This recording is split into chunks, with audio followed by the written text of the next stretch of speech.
Greetings. Welcome to the Money Script Podcast. I'm your host, Johanse Harrison, financial advisor and financial literacy educator. In each episode, you'll hear incredible interviews and get tips and strategies that you can implement into your daily life to help you improve your money script and grow your wealth. Thank you for taking some time with me today. Let's get into this episode of the Money Script.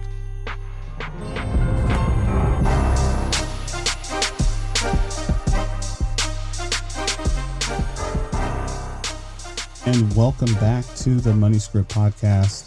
So happy to be with you again this week. Have a very exciting guest for you today.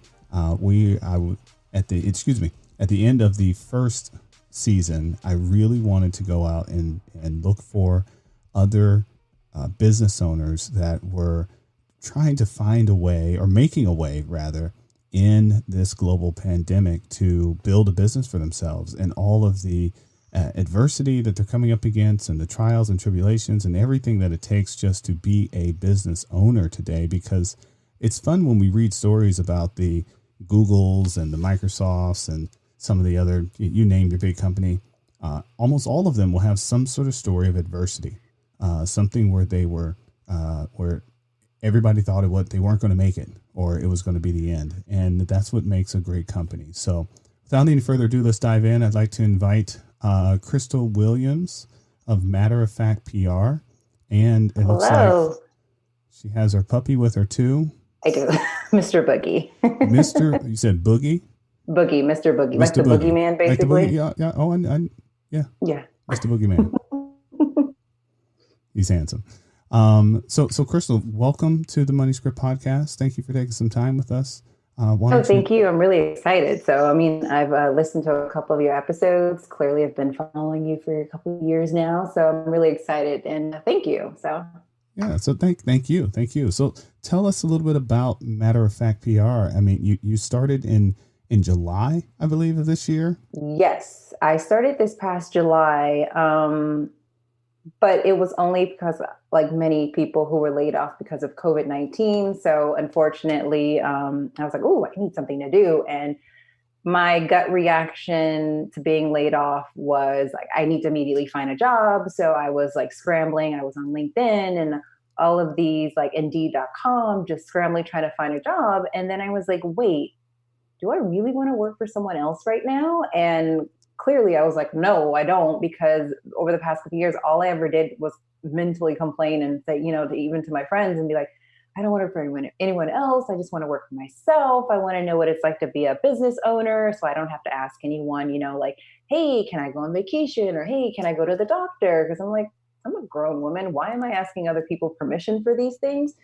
And so ultimately I was like, okay, let's just dive into being an entrepreneur, which I think is a really weird word because it's so, it's very fluid right now. And I feel like it's very watered down and muddled, and because so many people have used it, but I will use it and say I dived into the world of being an entrepreneur. And so, yes, I started Matter of Fact PR in July, and not really knowing what I wanted to do per se, because my background is in PR, but in different areas of PR. And I didn't know whether people would want to like work with me, and meaning like, was there money, like do people like, because of COVID, like a lot of people are pinching pennies, and, would someone be like, oh, I want to pay for a publicist to do this and this and that, because it's not, if you want someone to do good work, you're going to have to pay them for it. Yes. And so, I was like, you know what, let's just give it a try. So the past, 4 months has been, it hasn't been easy, but I'm still here. You're still here. That is true. You're still here. Yeah. Now, what type of PR work do you specialize in? So for me specifically, I prefer to work with like small independent business owners. Sometimes it can be like mid-size, but my background is in entertainment. So I've worked, I was a TV publicist, so I have the entertainment side. My last job was actually in travel and tourism, so I do that as well. But I ultimately feel that, I have like 15 plus years of experience in this, but my belief is that you have to love what you do. So because I've worked in like all these different areas. I specifically choose to focus in food because at one point I wanted to be a chef. So I love restaurants. I love, like anything that's food related and culinary. So food, entertainment, and travel, because they're based upon what I personally like. And if I personally love it, I can put 1,000% into it. So, because I'm not going to do something if I don't love it. I just can't do that. So, Wow. Food, entertainment, and travel in the middle of a pandemic. That I know is, of all the things, it'd be and like, well, restaurants, you can't dine in restaurants. You can only do takeout and sit on the curb. Travel, you can't go anywhere at this point in time. Entertainment, it's all Zoom now. So, I mean, it's not all Zoom. It's also TikTok and Facebook. And I think the media companies are finding a way to oh, do for great right sure. now. I For mean, sure. once they figured out, wait, we can test people, we can build bubbles. I mean, look what the NBA did. I mean, I hats off to know. them. They built an entire bubble and had a successful season in my eyes. Exactly. Exactly. So, yeah, hopefully some of the other ones, like football, they can do that too. So, They're working on it. They're I guess you could call it working on it. I would Um, say working on it for sure. So, baseball, we're done with that, but that was an interesting one. that So, was an interesting one. Like right at the end. Oh, by the way, guys. Like wait, what? So I yeah, know, yeah, I know. Oh, yeah, he has COVID. He's on the field holding the trophy. yeah, It yeah, yeah. It was the moment, right? It was all the moment. was the moment. It So, was the yeah, moment. yeah. Yeah, yeah. So yeah, my fantasy football quarterback is the COVID has a little COVID sticker on it now. I was like, oh, that's fun. You're like, So oh, okay. I guess that was bound to Well, happen. It I'm was just rooting. I mean, I know this is like a sidebar, but I really, with Tom Brady being in Tampa, they're not doing so good. So I'm just like, you gonna retire at the end of the season? What's gonna happen? So you want mm. to go back to the Patriots? Oh, So oh. So you're a Patriot fan? Is that what that is? I am not a Patriots fan, but I am the person who supports teams that are just that work their ass off. Like that is just me personally. Like I support good teams. So like I've never been like a Lakers, a Clippers, a Dodgers fan, none of that stuff. So I grew up watching sports. I've always been like whoever is like the best teams, I will support you. Like, so back in the day, Lakers with Kobe, yes. Then you had Steve Nash with the Suns. You had the Pistons. I mean, the Pistons in like LA. I was like, ooh, even like the Pacers and all of that, and I was like, I don't like y'all, but it's okay. I can support y'all. Steve Nash with the Suns was a glorious time to watch the NBA. He would, oh yeah, that was. I remember that. I remember. Yeah. Unfortunately, So I'm not. Unfortunately, fortunately, I am from Charlotte, North Carolina. So my teams, I mean, they work hard, but apparently not hard enough. So I'm still a fan.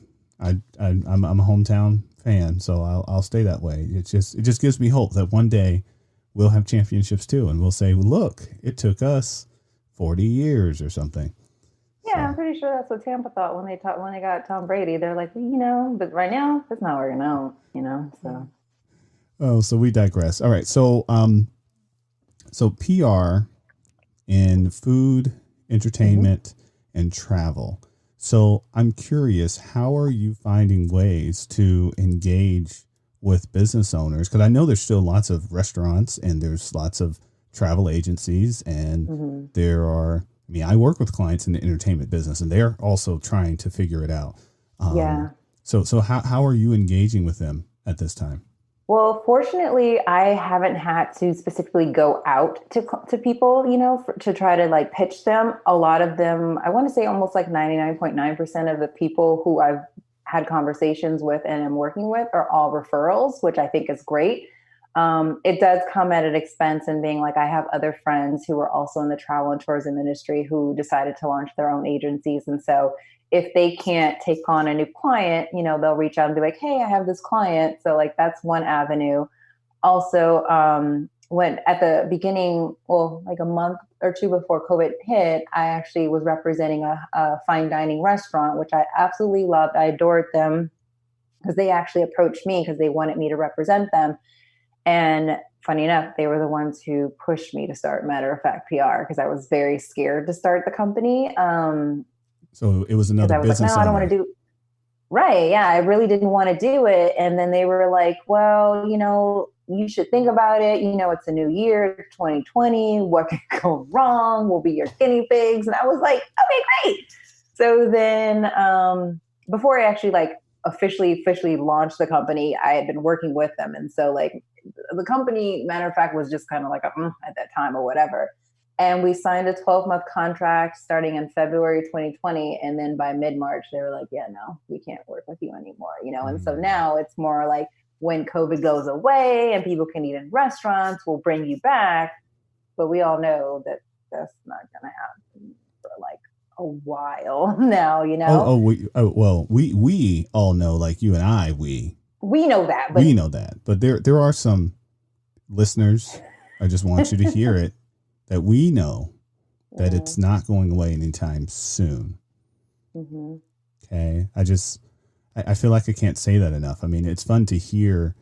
It's fun to have hope and prayer and all of those great things. But there's also the fact that this is an invisible virus and we are people that don't like to be by ourselves. So because we're such social beings, this is very tough for all of us. And because of that, it's probably not going to go away anytime soon. Exactly. And that's the sucky part because of exactly what you said. We are social beings who a lot of people don't know what it's like to be alone. Like they will never take time to be like, oh, let me know what it's like to live alone, but like live alone and be like, not turn the TV on, not listen to music, just really be by yourself and appreciate what that's like. I know that's a digress, but it speaks to the matter. Like people always want to be around other folks. They want to talk, da, da, da, da, da. And I get it. But the more people do that, the more we as a nation, a country, a state, a city, county, we're all like, it just keeps putting us behind, so no one can go forward. We're all just kind of like either sitting here, and the fact that we're potentially going to go on another lockdown, who knows? It's unfortunate because there are clients that I want to work with, but I can't because they can't open up their restaurants because there's so many people walking around who don't want to wear a mask or who don't want to just not be around 20 people, 50 people, whatever. And so, I've also been able to get clients because of personal like passions of mine. So for instance, in the travel and tourism industry, there's not a lot of diversity. I'm mixed with a bunch of things. And so when people see me, they're like, oh, okay, well, clearly you're something. But walking into an industry where it's primarily white, you're like, oh, wow. I clearly got, like, you're not that. Sore thumb, even though I'm not like, I'm mixed. It's still like, I see you, like things like that. And so literally all of 2019, whenever I would take a work trip, I would always talk to Visit California, like the PR girls, and they basically head up all of the tourism for the state of California. And I was like, you know what? It really sucks that there's no diversity, like in this industry, like why? I think after nagging them for so long, literally a week after I launched my company, they contacted me, not to do PR for them, but to write these monthly stories from a different perspective. So now I'm the only like person of color, that they've hired to do like these stories because, it's their way of trying to get quote unquote more diversity, in the industry, which I will take it, but it is more so like once we are in a place where there can be in-person events and meetings and just in general, there, it has to be the representation. So I'm very fortunate that this opportunity came along from like me basically nagging them and saying like, you need to do this and this and this. So that's kind of like one way in which I've gotten a client. And then other ways have been, like you said, you have friends in the entertainment industry, they're launching projects. And so people will hear about me and then, they'll inquire and things like that. So I can't say that it's always worked out. A lot of times it's people, they don't want to pay, they want to keep more money in their pocket than anything else, which I'm like, okay, that's fine. You can go get someone else who costs less, but you're going to get less quality as well, and then there's also the individuals who are like, oh yeah, I want a PR person now. Oh no, wait, maybe not now, maybe like later. So then I gotta do what? You need me to do? I have to take photos. You need me to do what? I gotta do all right now? Right. And so you want my money? Right. So it's just it really has been a roller coaster for me, of like an emotional roller coaster, because I can say like a month ago I had four potential new clients and I was so excited. Within a week I was back down to Mm. my one standard client, you know? And that's just how it is right now. And so even though like me, I offer like pitching, which is like, reaching out to media, whether it's a print publication, like, like broadcasts or just like online, there's the writing aspect, being like bios, press releases, whatever. It really is dependent upon who really wants to keep doing something right now, meaning like their business, like they want to keep moving forward, or the individuals who are kind of just like, you know what, COVID's happening, I'm not going to do anything. Mm. So, yeah. So I am a firm believer that as business owners, it is our duty and obligation to thrive. And thriving means that we have to learn how to operate in any environment that we're placed in. Right. I get a lot of questions about, oh, what's the stock market going to be like with a Democratic president? It's going to go up and down. That's it. Oh, but doesn't it go up more under Republican presidents? Yes, it goes up and down under Republican presidents. That's just what the stock market does. I've never seen the stock market vote for a president. Mm-hmm. It doesn't. The people do. And all of the businesses that make up the stock market all want to thrive, no matter who the president. Now, of course, will there be some legislative changes or some new rules or taxes that may affect how they make money? Sure, but their goal is to make money. Exactly. Period. And so I believe that should flow down to us as individual business owners as well, as our goal is to find ways to thrive in whatever the economy wants to throw at us, because we can't control how the economy around us is going to act. Exactly. I 100% believe it. And, with this election in which, it was, it's an amazing time to go through it. I feel like this election has given people hope, which I think we all needed. But unfortunately, I call him Orange Julius in office, who will not concede, and is just making things difficult. And he only has like 60 some days left in office. And I'm just like, oh my God, what chaotic nonsense are you going to like throw at us? But no, it's really funny though. I believe everything you said, because I read something like last week where they were saying like, oh, the stock market's going to go up. Yes, because we have a new president, or, it's going to go up once, there's a vaccine for COVID, or once COVID goes away, the stock market's going to go up. And there's been so many conspiracy theories that I've like had, not that like I've wanted to have the conversations, but you just come across people who are like, COVID, that's a made up thing. It's all because of the election. So, if Trump wins, then COVID's not going away. But if Biden wins, COVID's going, then there'll be a cure for it. So I'm like, And it's weird because so many businesses are on pause because of the election. They don't know which way they want to spend their money. And, it'll be like, well, I can't make a business deal, or I can't agree to something with you until I know who the president's going to be. And I'm like, why? Why? And it's weird because I can't even argue with people, because some things are so ingrained in them that I just am like, you know what? I don't think I want to work with you. Exactly. If you have that frame of mind, Yes. like I can't work with a client who lives their life based upon conspiracy theories, because then I'm going to be like, what's happening? So, I mean, I have a friend, he's a self-made millionaire, and he wants me to help him with some stuff, like with this amazing deal he just got with like a social platform. But he talks about conspiracy theories all the time. Mm. And it's all like, oh yeah, COVID's like made up. Like, do you really need to wear a mask? And I was like, oh, you need to wear a mask about me because I have a compromised immune system. So yeah, Yes. But it's unfortunately like some people are so naive in how they think about, whether it be like their business or their money, and how like these social constructions or like thought processes that I'm like, I'm okay. I don't need your money and I don't need your business, because I will find someone else who is cool.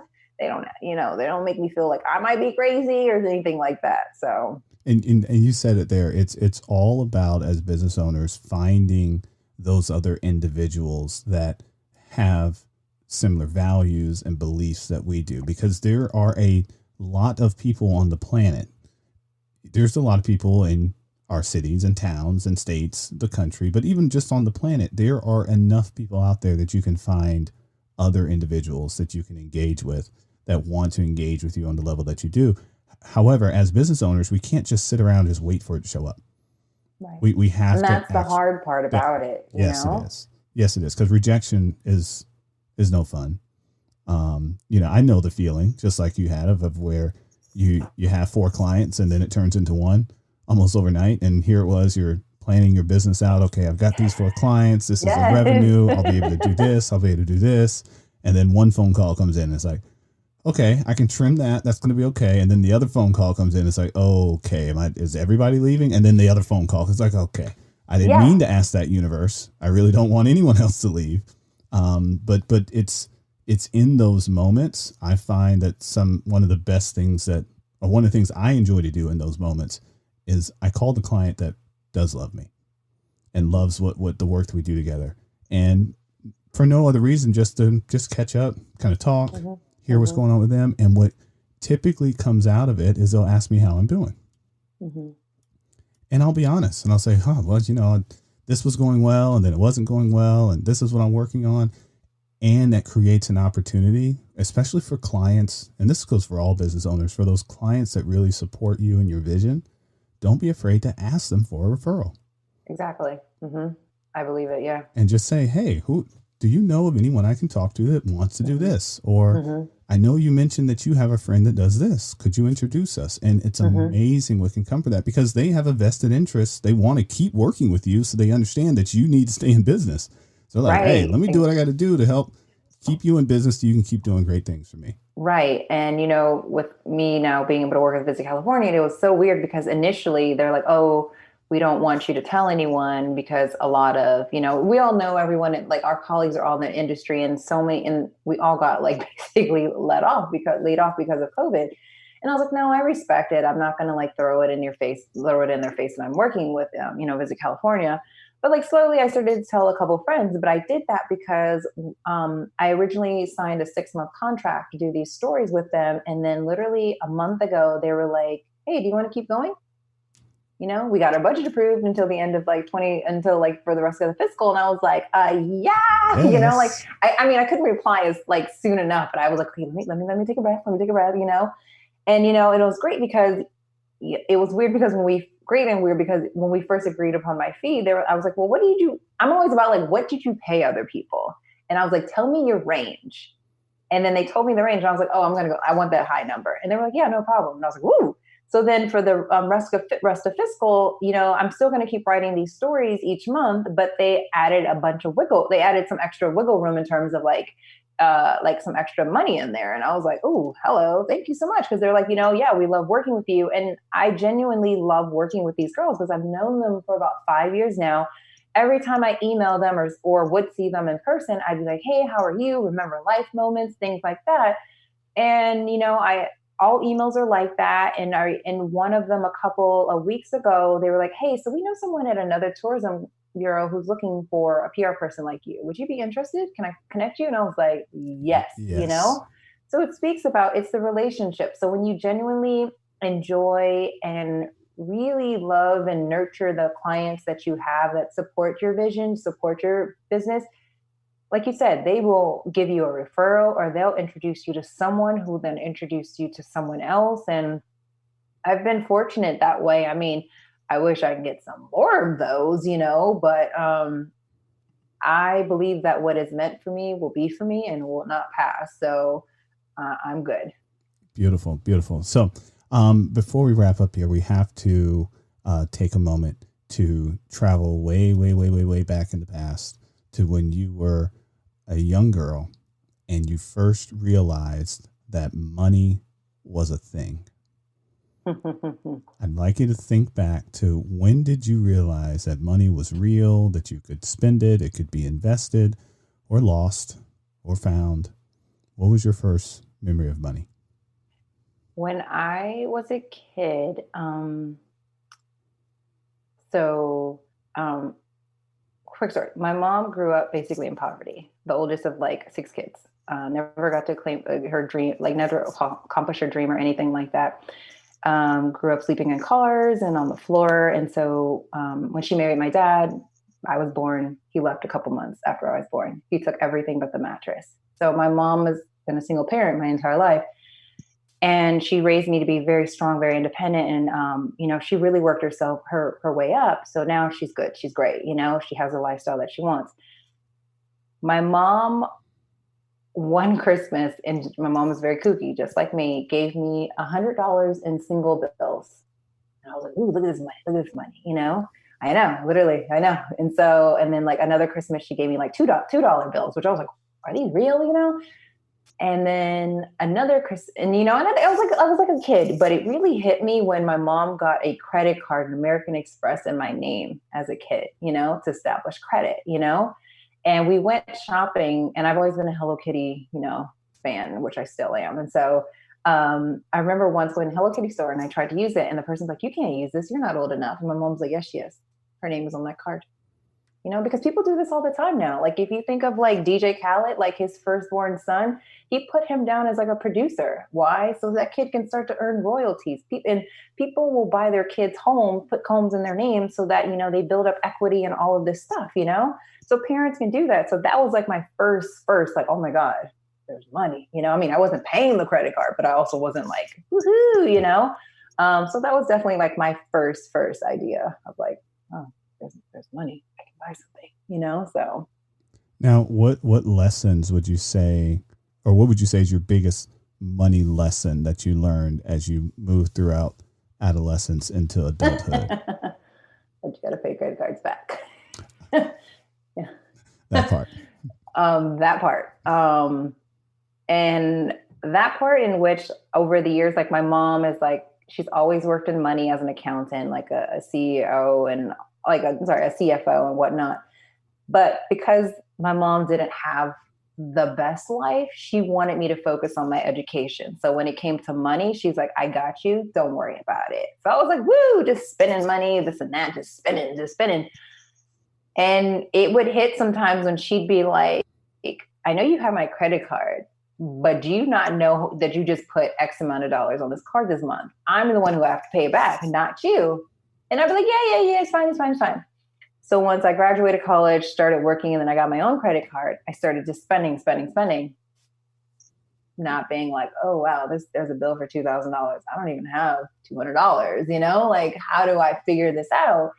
And so it's been a really hard lesson over the years to where I just accumulated credit cards, and I was like, oh my God, I'm in so much debt, to the point where after several conversations and even talking to you, like last year I felt, 2018, I felt like I felt like there was a huge weight on my shoulders where I was like, I really need to figure something out. So I moved out of my fancy apartments, like they had the pool and the gym, and I did all of that. And I went into what I call a mom and pop, which is like the bare necessities apartment. And it was only like a $200-$300 difference. But within a year, I was able to pay off all but one credit card. Now, I'm not saying I had like 6-figure debt, but I had debt where it was maybe like 7,000-8,000. But to me, that was still like a lot of money. It was a weight on money, your shoulders. Yeah. So, over the course of a year, I got down to one credit card. So now, like, I have this one credit card. I'm like, you know what, Crystal, you can just pay this thing off like right now. But I'm like, I'm okay. It's COVID. I need to kind of like keep some money in my pocket, so I'm still paying it off every month, but it's just, I'm so close to just being 100% debt free on the credit cards. I'm not talking about student loans, but it's a whole different story. But yeah, that's like my lesson in being like, if you have a credit card, there's some adult responsibilities that come with that. And I didn't receive the knowledge that I needed at the time, which people are like, but your mom was in money. I'm like, yeah, but it was different, like it was weird. And so now I'm more responsible with it, to where I second guess all my purchases and like, do I really need this? Can I afford it 2-3 times over? And sometimes like, I can't afford that 3 times. So I still get it because I want it. I deserve it, but still I don't have those moments too often. But yeah, once this last one's paid off, I don't want another credit card again. I don't. I love it. Yeah. And I just want to remind all the listeners out there, I believe I've said this before, I'll say it again. Debt only comes from three places. One, we had an emergency that we didn't have money in the bank account to cover. The best example I can give you, if you have to drive to and from work and you get a flat tire, you don't have money to repair the tire, and you have a credit card, got to go to work, got to fix the tire. Okay. Second place that debt comes from are things in our life that are important, but not urgent. But as time goes by, they become more urgent. And then we just have to do it. And if we don't have the money, someone will be there willing to lend. Mm-hmm. Mm-hmm. Greatest example I can give of that are for those of us that have student loans. Now, it's a combination of our parents and us that did that together a lot of times, where our parents said education is important. We felt education was important, but did nothing about it. And then we graduate from high school and it's time to go to college. And it's like, well, wait, we can't afford this. And here comes Sally. Hey. Sally always knocking at the door. Sally's there. Sally's just there waiting. So how much you need? Yeah. You want a little extra? Don't you? You want to live off campus this year? I don't want it, but I'll take it. Yep. Okay. And then the last place that debt comes from is spending tomorrow's money today. AKA keeping up with the Joneses or Kardashians or West or whomever you want to name. Trying to impress people. How does it go? Impressing people you don't know with money that you don't have? Yes. Okay. But I think that growing up, sometimes like we're at fault for that because we want to give off a certain impression, and those 3 points are so valid because I didn't choose to go to USC. My mom wanted me to go there and I didn't want to go there. Yeah, but guess who has to pay off the student loans? Me, and I'm like, Mom, come on now. Like, can we win the lottery or something? Got to take it first, but yes. So if to combat those areas, building a cash reserve will help you in emergencies. Creating some sort of plan for those things that you want to do in the future and setting aside that money can help alleviate the debt load, depending on where, if we're talking about education or if we're talking about buying a car or even buying a house. I mean, there are people in the United States that save up all the cash that they need and then they buy a house with that cash.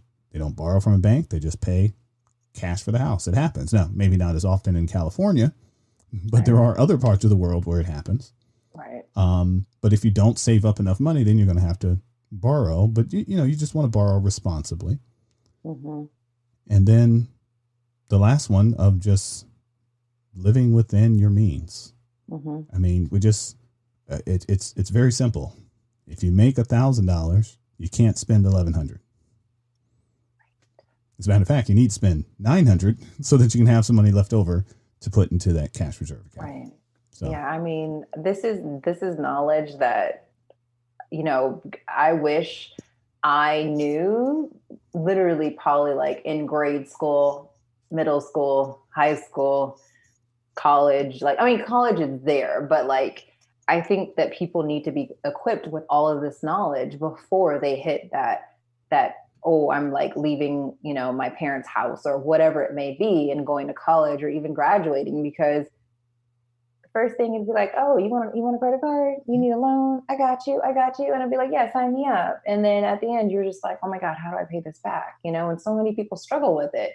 And, a lot of it is very basic knowledge, but it's knowledge that we are not taught, but we need, because there's a check cash store like on every corner or like within depending on where you live, and so like where I grew up, they were there, they were everywhere. And like my family, go cash a check before, or like borrow from your current check before you even got the check. And, then there's like the interest on it, but it was never a bad thing. It was just because you needed the money. So that for all the dozens of listeners that will hear about you and your company, why don't you tell everyone where to find you?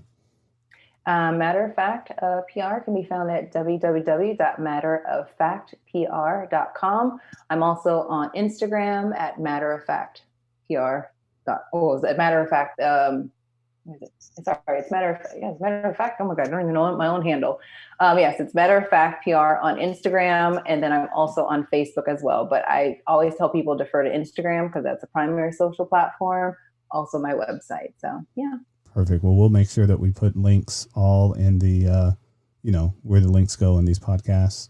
And I hope that that there are some entertainers or some restaurants that are looking to do something a little different. I heard, by the way, I did hear about some of the chefs of restaurants that are like hosting these cooking shows on Zoom.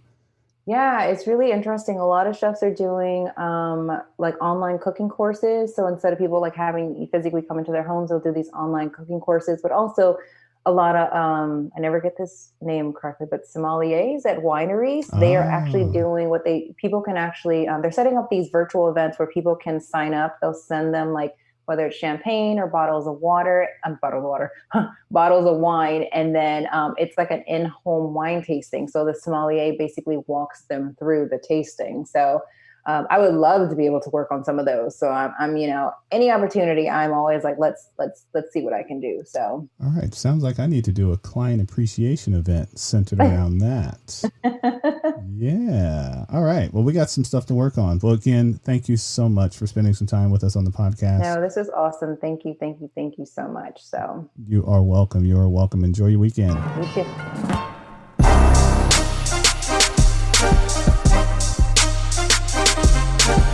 Thanks for joining us on the Money Script podcast. Be sure to check out our other episodes, subscribe, follow, and give us 5 stars.